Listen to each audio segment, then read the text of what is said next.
다음과 같이 목차 순서대로 들어가려고 해요. 그래서 작년에 성적고 내신 시험을 분석해보면서 어떤 식으로 작년에 진행되는지 한번 살펴보고 그 다음에 왜 제가 이 성적고 시험에 해당이 되는지에 대해서 이제 말씀드리면서 수험 시간표 속에 들어가보자. 작년에 시험 범위를 먼저 보시면 1학기 중간고사를 먼저 보실게요. 예고되는 시험 범위는 이제 홈페이지에 올라와 있는 페이퍼를 바탕으로 다음과 같이 들어왔습니다. 그래서 현대시 작품 2작품, 그 다음에 수필 2작품, 그리고 문법 같은 경우에는 보통 이제 들어가는 올바른 방법이 의문 변동이 들어갔고요. 그리고 그 다음에 매체와 소통이라는 1-2단원 소단원과 그 외에 이제 유인물 프린터가 들어갔다고 보시면 될 것 같아요.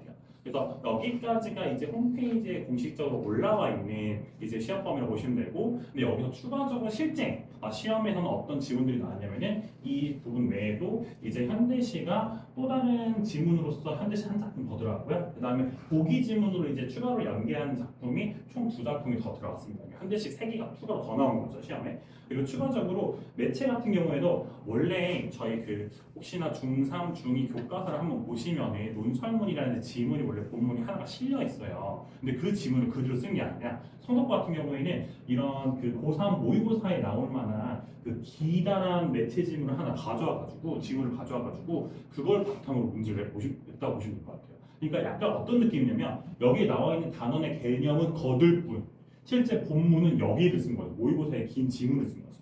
그럼 이제 학생들 입장에서 뭐 매체와 소통이 배웠으니까 거기 단원에 교과서 단원에 있는 본문 나오겠지 했다가 딱 봤는데 갑자기 긴 고3 모의고사 지문이 하나 떡 하고 나와 있는 거예요. 그럼 그걸 보고 애들이 하고 굉장히 당황하겠죠. 그러니까 그런 시험이라고 보시면 돼요. 근데 이제 문제는 일단 딱 보시면 어렵게 느껴지는 게 외부 작품과 모의고사가 왜 이렇게 많아라는 생각이 드실 거예요. 근데 제가 다음으로 넘겨볼게요. 문제는 이제 매체 지문은 사실 그렇게 난이도가 높지 않아요. 뭐 이런 뭐 포스터가 나온다거나 문자 메시지 하는 거 그런 거 나온다거나 그런 거는 사실은 기본적으로 매체 지식으로 잘 하면 되는데 문제는 모의고사 독서 및 문학 지문까지 포함해서 나옵니다. 작년에 이제 중간고사 같은 경우에는 이제 중간고사가 보통 3월 말에 들어가요. 그렇다 보니까 3월 모고가 본 다음에 들어가기 때문에 3월 모고 지문이 중간고사에 들어가고요. 작년 같은 경우는 기말고사 같은 경우에도 6월 달이 지나가서 기말고사 들어가기 때문에 6월 모고의 지문이 기말고사에 반영됐다고 보시면 될 것 같아요. 그래서 모의고사 공부성이 굉장히 필요하다고 보시면 될 것 같고, 네, 그래서 이런 프린트를 통해서 미리 모의고사 출제를 알려주는 경우도 있고요. 그런 예고 없이 그냥 출제하는 경우도 있어요. 그럼 결론은 어쩔 수 없이 모의고사를 공부할 수밖에 없는 시험이 성적고 내신이다라고 보시면 될 것 같아요. 그래서 이런 시험 범위는 그 앞에서 나왔던 홈페이지 시험 범위는 그렇게 많지는 않지만 이런 외부 작품이라든지 모의고사까지 대비해서 실질적으로 들어가는 시험 범위는 생각보다 많은 게 성적고 내신 시험이라고 보시면 될 것 같아요. 그래서 결국 우리가 챙겨야 하는 거는 교과서 본문, 프린트, 외부 작품, 게다가 모의고사까지 총 4개의 영역을 좀 대비를 할 필요가 있다라고 보시면 될 것 같습니다. 그러면 이렇게 많은 범위의 진도를 어떻게 나갈 건가라고 말씀드리자면 작년에 나왔던 진도를 바탕으로 이제 앞으로의 예상 진도표를 설명을 해보자면 일단은 1주차, 2주차 같은 경우에는 아마 교과서 본문 순서대로 아마 나갈 거예요. 그래서 이런 식으로 소단원 하나씩 들어간다고 보시면 될 것 같고 그 다음에 이번 금년도 3월 24일이 3월 모고 날이에요.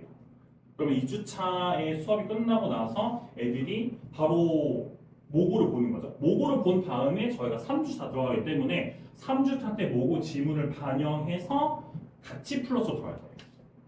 보통은 한 3, 4주차 나갈 때쯤이면 시험 범위가 공개가 되거든요. 그리고 보통 이제 선생님께서 언지를 주세요.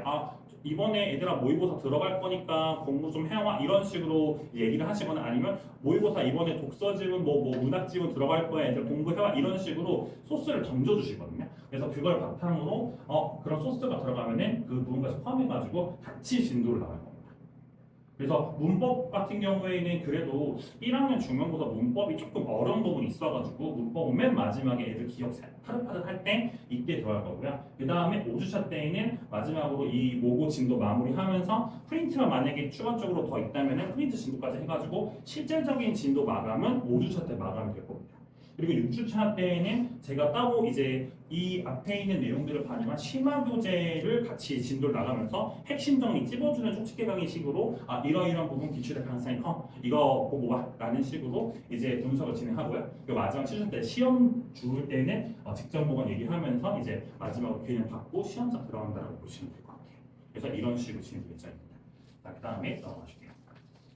그럼 이제 어머니께 이렇게 궁금하실 수가 있을까요? 그럼 프린터나 이런 것들 나왔을 때 즉각적으로 어떻게 뭐 대비할 수 있는 게 있나요?라고 한다면 제가 사실 매주 복습 노트라는 이제 커리에 들어서 검사를 하면서 실제 진도를 보내라고 해요. 그래서 학생들이 실제로 찍은 건데 이런 식으로 교과서 필기 내용을 저한테 찍어서 보내주거나 그 다음에 프린트 내용을 찍어서 보내준다고 보시면 될 것 같아요. 근데 제가 이렇게 애들이 성실하게 잘 보내주는 이유는 사실 제가 끝나고 그 시험 끝날 때마다 좀 시상을 좀 합니다. 가장 잘 보내주는 친구들한테 제가 올영 쿠폰이라든지 남자 학생들은 참 커피 이런 쿠폰을 좋아하고 여자 학생은 올영 쿠폰을 좋아하더라고요. 그래서 그렇게 해서 이제 저도 이렇게 시상을 하고 공개적으로 시상을 하고 그 다음에 이제 얘들아 다음에 잘 부탁해 이런 식으로 이제 내용 들어간다고 보시면 될 것 같아요. 그래서 그렇게 매주 진도 체크가 들어간다고 보시면 될 것 같습니다. 자, 그 다음에 시험 범위 그럼 결론을 말씀을 드리자면은 이런 식으로 외부 작품이 모의고사 기출을 통해서 시험의 난이도를 전반적으로 조정한다라고 보시면 될 것 같고요. 그 다음에 이제 그러면 전체 문제적인 몇 문제 정도 모의고사 기출이 반영될까요? 라고 말씀을 드리자면은 일단은 작년 1학기 모의고사 기출을 반영을 했을 때 원래 보통 성덕고 문제가 27문제가 나오는데요. 그 중에서 23문제 정도가 객관식이고요. 4문제 정도가 서문수령이에요. 이제 그 중에서 독서, 그러니까 이건 외부 모의고사 기출 독서만 다 서문제씩 들어가다 보시면 되는데 이게 문제가 뭐냐면 제가 왜 모의고사 강조하냐면 모의고사에 서술형 문제가 하나씩 껴 있어요. 근데 만약에 본인이 독서에 대한 대비가 전혀 안 돼 있어 그러면 그 지문에 대한 서술형을 풀 때 굉장히 까다로우실 거예요. 왜냐면 성적권은요 이런 서술형을 낼 때 조건을 많이 받아요. 굉장히 조건이 줍니다. 그럼 이걸 하나하나 잘 맞추려면 본인이 기본적으로 그 독서 지문에 대한 이해가 탑재되어 있어야 하는데 이게 없으면요 이 조건을 읽어도 해답이 안 나오는 거죠. 읽다가 끝나는 거예요. 그렇기 때문에 지문에 대한 대비가 필요할 수밖에 없는 시험이 성적 시험이라고 보시면 됩니다. 그리고 2학기에는 기말고사밖에 없죠. 2학기 중간 때에는 이제 그거 관련해서 모의고사가 안 들어왔고요. 그 다음에 2학기 기말고사 할 때 10월 독서 지문 들어왔는데 이때가 진짜 난이도가 말이 안 됐어요. 왜냐면 기존의 독서 지문이랑 그 다음에 그 독서 지문을 관련해서 서로 토론하고 소통하는 그 곁다리 지문이 한꺼번에 짜르르 나와가지고 총 가나다로 지문이 3개가 독서 지문이랑 짬뽕해서 나온 거예요. 그렇다 보니까 페이지만 해도 2페이지가 넘어요. 그럼 애들이 2페이지라는 지문을 읽고 총 7문제와 그 다음에 서술을 1문제를 풀었어요. 굉장히 지문에 대한 이해가 안 돼 있으면 이 8문제를 날릴 수도 있던 상황이었죠. 그러니까 그만큼 모의고사 기출이 중요할 수밖에 없다라고 보시면 될 것 같습니다. 그 다음에 다음 넘어가실게요. 그렇다면 저희가 앞으로 이런 시험에 대비하기 위해서는 모의고사에 대한 철저한 분석이 필요하고 뿐만 아니라 외부 작품에 대한 대비도 체계적으로 좀 수업을 하면서 대비하는 커리가 필요하겠구나라고 인지하시면 되고요. 그 다음에 1학기 중간고사가 보통 성적과 난이도가 높아요. 왜 그러냐면 일단 1차적으로 아이들이 모의고사에 대한 면역력이 없을 때 모의고사 지문이 탁 치고 들어오기 때문에 아이들 입장에서 당황할 수밖에 없는 거죠. 이게 왜 나와? 이 집이 왜 나와? 이런 식으로 당황이 되고 두 번째로는 그 1학기 중간고사에 들어가는 이 의문문동이라는 파트가 생각보다 난이도가 있습니다. 그리고 이제 서술형에서 요구하는 답변의 수준이 다른 중간고사, 기말고사 1, 2학기 시험보다 훨씬 더 난이도가 있어요. 그렇다 보니까 이게 약간 그 학교 차원에서 처음에부터 1학년이 이제 들어오면은 흔히 기강을 찾는다고 하죠. 이 우리 성적고 내신 뭐 따르고 여기 성적고 들어왔어? 성적고 만만하지? 사실 아니야 하는 식으로 약간 기강을 잡으려고 약간 이런 식으로 좀 어렵게 낸다라고 보시면 될 것 같아요. 근데 점차 갈수록 난이도가 생각보다 조금 다운되는 경향이 있다라고 보시면 될 것 같습니다. 자, 그럼 왜 성적고가 저한테 들어야 하는지 그거에 대한 커리 설명을 좀 들어보자.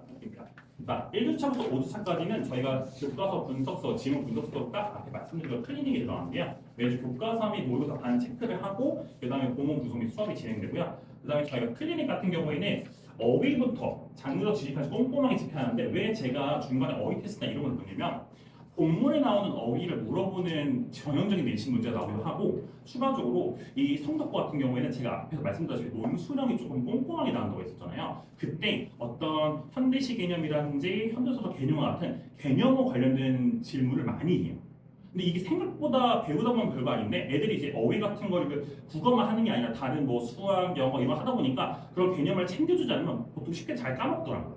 쌤 이런 거 저 배웠어요? 이런 식으로 저한테 물어봐서 왜 날 강원스럽게 이렇게 얘기하는 거기 때문에 그래서 그런 부분까지 매주 들어간다고 보시면 될 것 같고요. 그 다음에 매주 복습 노트 제출을 통해서 틀린 것을 이해도를 점검하는데 복습 노트 관련해서 제가 샘플을 맨 뒤에다 나눴어요. 그래서 그 초록색 그 복습 노트 교재인데 이걸 매주 제가 이제 학생들한테 얘들아 이거 복습 노트에 적어서 판서 쌤이 쓰는 판서 복습 노트에 적어봐라고 이제 얘기를 한 다음에 애들이 이제 그걸 열심히 적어요. 그 다음에 복습 노트를 나중에 자세히 보시면 옆에 제 판서를 적는 칸뿐만 아니라 본인이 키워드를 올릴 수 있는 목차칸, 그 다음에 요약할 수 있는 요약칸이 따로 있습니다. 그래서 그 부분을 본인이 채운 다음에 저한테 화요일 자정까지 보내줘야 제가 그걸 보고 오케이 클리닉 전까지 복습했구나 꼼꼼하게 검사하고 넘어가서 보시면 될 것 같아요. 그럼 이제 만약에 그 복습 노트가 안 채워진 상태에서 저한테 뭐 판서 한 번 띡 보낸다든지 아니면 복습 노트 자체를 보내지 않으면은 제가 수요일날 일괄적으로 문제가 싹 들어갑니다.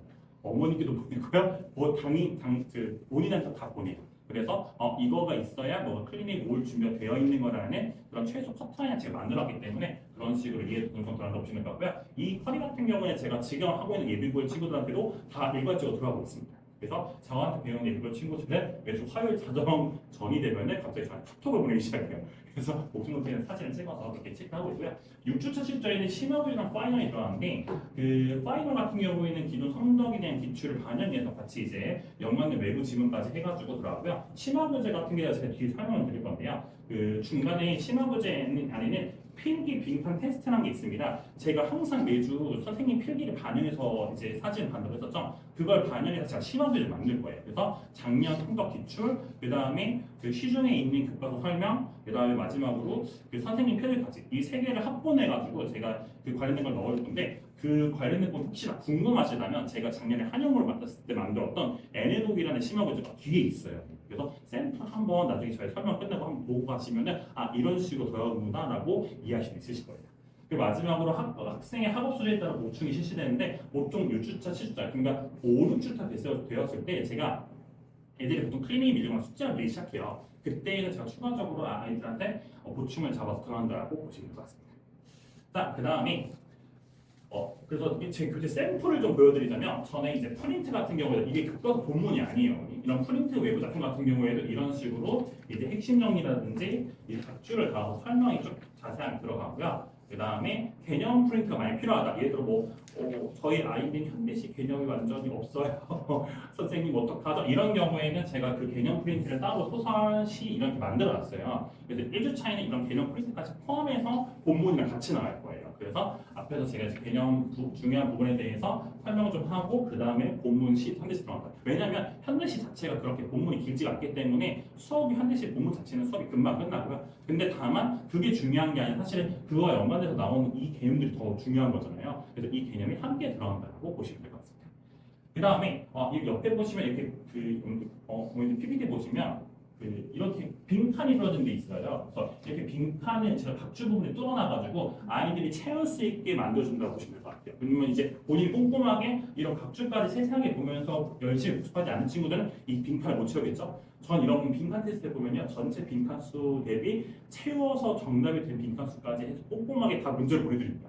그렇기 때문에 이렇게 저것까지 나중에 확인할 수 있으시다라고 예측합니다. 그다음 넘어갈게요. 그 다음에 제가 앞에 말씀드렸죠. 모의고사 지문이 나온다고요. 그래서 이렇게 필수 기출지문 점검하기 이런 식으로 이런 독서 지문을 보통 모의고사 지문이 따로 시중에 교과서에 있는 게 아니에요. 시중에 문제집에. 근데 저 이런 부분도 다 이렇게 체크를 한 다음에 이 안에 나중에는 다 빈칸을 때려가지고 학생들이 지문에 대해서 잘 이해했는지 아닌지 꼼꼼하게 점검하고 이제 시험장 들어간다고 보시면 될 것 같습니다. 네, 넘어가실게요. 그 다음에 제가 앞서 말씀드렸던 클리닉에 대해서 말씀을 드리자면 이런 식으로 저는 어휘 테스트랑 OX 선지까지는 조금 쉽게 만듭니다. 왜 그러냐면 이게 아이들이 처음부터 어려운 문제가 클리닉 앞에 있으면 굉장히 긴장하고 잘 집중 못하더라고요. 그래서 그걸 관련해서 얘들아 내가 친절하게 어휘 리스트 줄게. 근데 이제 나중에 심화교재 할 때는 이 어휘를 뺍니다. 이 정도는 당연히 외웠겠지 하면서 그래서 처음에 클리닉 때는 이렇게 친절하게 리스트 주고 관련해서 테스트 들어가고 그다음에 OX 같은 경우에도 이제 기준에 기출된 지문 혹은 기출 예상 지문 선지를 끌고 와가지고 본문과 같이 이렇게 체크하는 형식으로 들어간다고 보시면 될 것 같고요. 추가적으로 서술형 및 실전 문제 같은 경우에는 클리닉 때 같이 들어가는 문제들인데 얘는 좀 난이도가 있습니다. 그래서 상위권도 그렇고 하위권도 그렇고 복습을 하면서 만족할 수 있는 문제들도 태어났다고 보시면 되고요. 실전 문제 같은 경우에는 제가 기출을 담아서 넣거나 혹은 좀 기출이 변형된 부분으로 해서 들어갈 예정이라고 보시면 될 것 같아요. 그 다음 넘어가실게요. 자, 그래서 심화부제 같은 경우는 이런 식으로 자세하게 각주라든지 날개를 달아가지고 이제 교재가 들어가고요. 그 다음에 제가 말씀드린 이런 빈칸을 뚫어가지고 실제로 이제 빈칸 테스트를 할 수 있게 교재가 만들어서 들어간다고 이해해 주시면 될 것 같습니다. 넘어가실게요. 그리고 제가 앞서 말씀드렸던 그 심화부제에는 이런 식으로 추가적으로 한 번 더 체크하는 OX 문제랑 그 다음에 제가 앞에 보였던 본문에 대해서 이런 비문화 본문에 대해서 이런 식으로 빈칸을 딱 때려가지고 혹시 학생들이 확실하게 내용 이해하고 넘어갈지에 대해서 체크하고 들어간다고 보시면 될 것 같아요. 그래서 이제 심화부제가 나중에 이 뒤에 있는 세트 보시면 아시겠지만은 1주차부터 3주차, 4주차부터 5주차 이렇게 제가 상판을 나눠서 만든 거예요. 왜냐면 기본적으로 좀 두껍거든요. 그래서 총 이제 제가 데이 6, 그러니까 한 주에 한 주에 3편 하나, 그다음 한 주에 4편 하나 이런 식으로 6일차 버전으로 분량을 만들어놨고요. 그래서 이제 시험 직전, 시험장 들어가기 전까지 매일매일 하나씩 풀어가면서 이제 본인의 개념을 받는 형식으로 들어간다고 이해해 주시면 될 것 같습니다.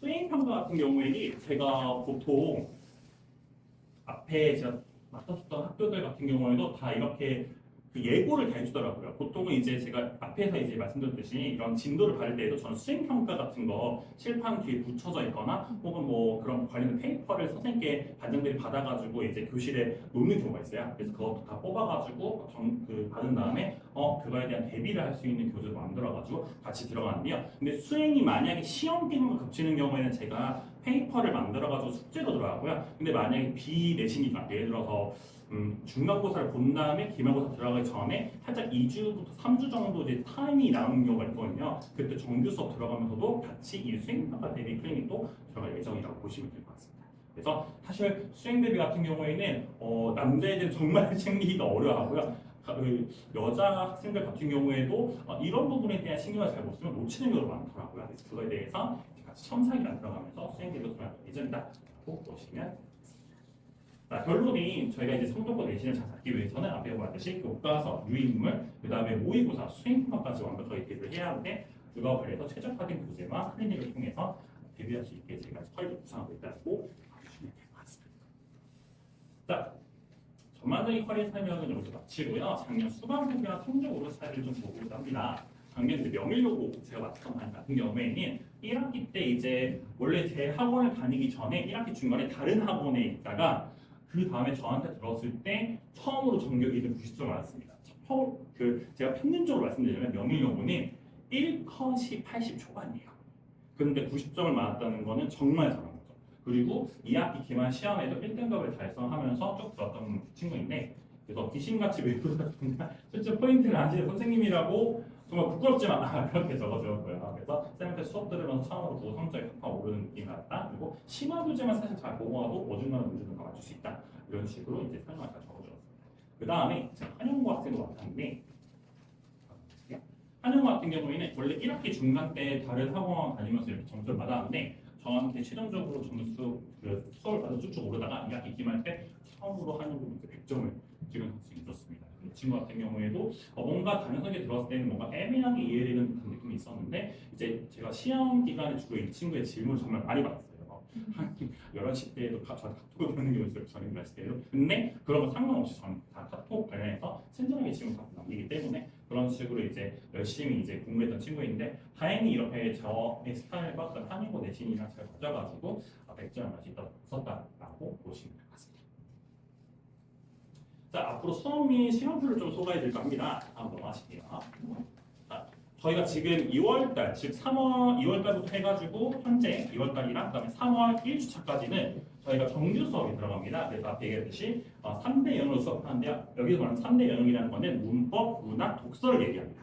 그래서 이 세 가지 영역에 대해서 핵심 개념을 수업하고요. 그 다음에 매주 어휘 테스트를 진행하는데 이 어휘 테스트 같은 경우에는 고전 시간에 필요한 어휘, 뭐 독서에 필요한 어휘, 문법에 필요한 어휘가 골고루 들어갈 거예요. 그래서 실전 모고 문제를 풀면서 지금 저희가 만든 교재가 다 모의고사 기출 반영된 문제거든요. 그래서 중요 개념 및 문제 학습법, 예로 독서는 어떻게 풀어야 하는지, 혹은 현대시를 어떻게 감상해야 하는지 이런 것들을 같이 말씀드릴 거예요. 그리고 모의고사가 내신에 반영되면 사실 성적고 특성상 좀 필요한 수업이라고 보시면 되겠죠. 만약에 다른 학원을 이미 다니고 계시다면 크게 상관이 없는데 근데 만약에 아직 우리 아이가 그 국어 학원에서 예비교육 과정을 밟고 있지 않나면은 조금 이거에 대한 대비를 하셨으면 좋겠어요. 그리고 추가적으로 제가 한 가지 더 말씀드리면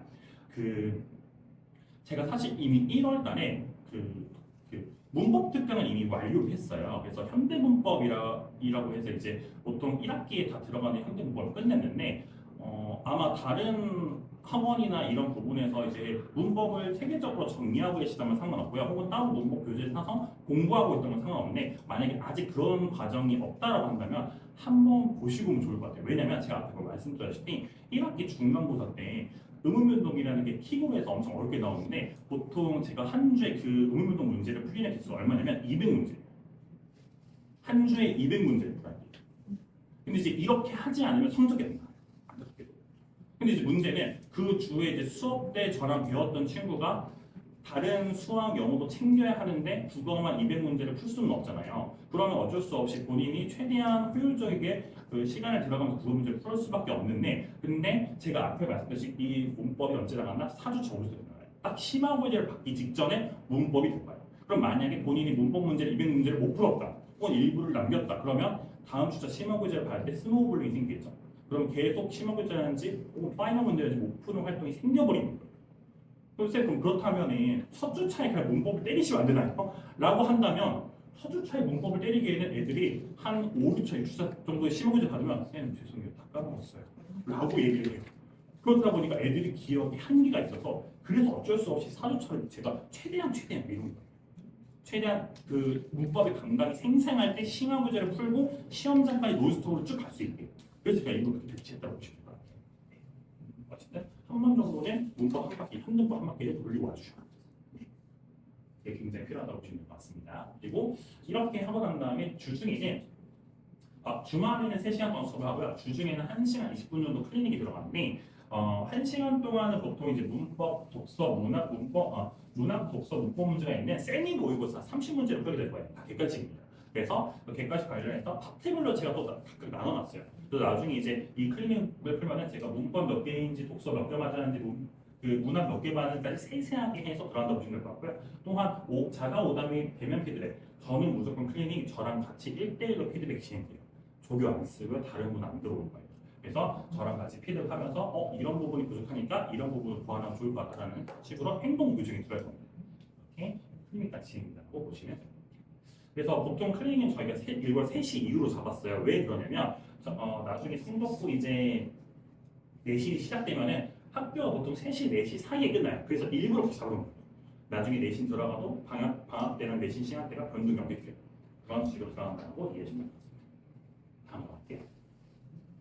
자, 그래서 지금 현재 운영되고 있는 정규 시험평 같은 경우에는 3월 1주차까지 3월 7일, 8일까지만 운영되고요. 그 이후에는 내신 기간 들어간다고 보시면 될 것 같은데 현재는 지금 A반, S반을 나눠서 운영하고 있습니다. 그러니까 이게 그 정규를 들어오시려면 여러분 그 레벨 테스트를 봐주셔야 돼요. 그래서 레벨 테스트에서 1점 기준 이상 맞으시면 S반으로 그 기준을 돌아하신 다음에 A반 들어가는데 아마 데스크에 한번 잘 말씀해 주시면은 또 유도 있게 들어가는 경우도 있으니까 한번 문의해 주시면 좋을 것 같고요. 그래서 제 생각에는 그래도 다른 학원에서 이제 정규 수업 들으면 상관이 없는데 만약에 그렇지 않고 계시다면 정규 수업 수강하시는 편이 좋다라고 말씀드리고 싶습니다. 그 다음에 내신 개강은 본격적으로 3월 14일, 15일에 학교 진도가 어느 정도 나간 다음에 들어갈 예정이고요. 그래서 내신 입학의 경우에는 따로 레벨 테스트 진행하지 않고 토요일, 일요일 원하시는 시간대에 들어가셔서 입학할 수 있다고 보시면 될 것 같아요. 그래서 토요일 저녁반에 오셔도 되고요. 혹은 일요일 저녁반에 오셔도 상관없습니다. 똑같이 같은 거리로 들어갈 거라고 보시면 될 것 같아요. 여기까지 내신 설명에 관련해서 커리 설명을 마치고자 합니다. 자, 앞으로는 Q&A를 받을 건데 일단 내신 개강 관련해가지고 내신 설명 참여해주셔서 감사하시고요. 그리고 이거 관련된 설명의 녹화는 여기까지 마치고 그 다음에 별도로 Q&A 시작하도록 하겠습니다. 녹화는 여기까지 할게요.